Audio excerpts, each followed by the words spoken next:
थोड़ा शांत होकर सुनो।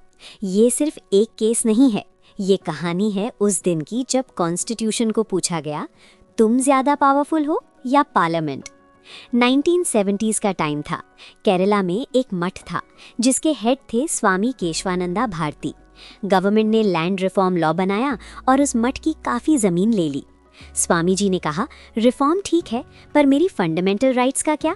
और यहीं से बात सुप्रीम कोर्ट तक पहुंची। कोर्ट के सामने एक सिंपल सा पर बहुत गहरा सवाल था। क्या पार्लियामेंट कॉन्स्टिट्यूशन को जितना चाहे उतना बदल सकती है? क्या वो फंडामेंटल राइट्स को भी पूरी तरह हटा सकती है? 13 जजेस की लार्जेस्ट बेंच बनी। लंबी बहस हुई और फिर एक हिस्टोरिक जजमेंट आया। सुप्रीम कोर्ट ने कहा, हाँ, पार्लियामेंट के पास पावर है कॉन्स्टिट्यूशन अमेंड करने की, लेकिन ये पावर अनलिमिटेड नहीं है। कोर्ट ने एक नया प्रिंसिपल दिया, बेसिक स्ट्रक्चर डॉक्ट्रिन।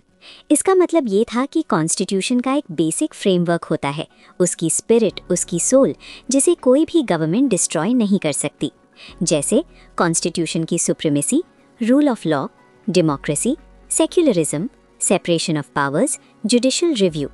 ये सब चीज़ें कॉन्स्टिट्यूशन का हार्ट है। इन्हें अमेंड नहीं, सिर्फ रिस्पेक्ट किया जा सकता है। इस जजमेंट ने एक बैलेंस क्रिएट किया। पार्लियामेंट पावरफुल रही, लेकिन कॉन्स्टिट्यूशन से ऊपर नहीं। अगर केशवानंदा भारती केस ना होता तो शायद आज कॉन्स्टिट्यूशन सिर्फ एक पॉलिटिकल डॉक्यूमेंट होता। इसीलिए कहा जाता है ये केस कॉन्स्टिट्यूशन का साइलेंट गार्डियन है। अगर आपको लॉ को इस तरह सिंपल और मीनिंगफुल तरीके से समझना पसंद है तो इस वीडियो को लाइक कीजिए और फॉलो कीजिए, क्योंकि लॉ सिर्फ बुक्स के लिए नहीं, लोगों के लिए होता है।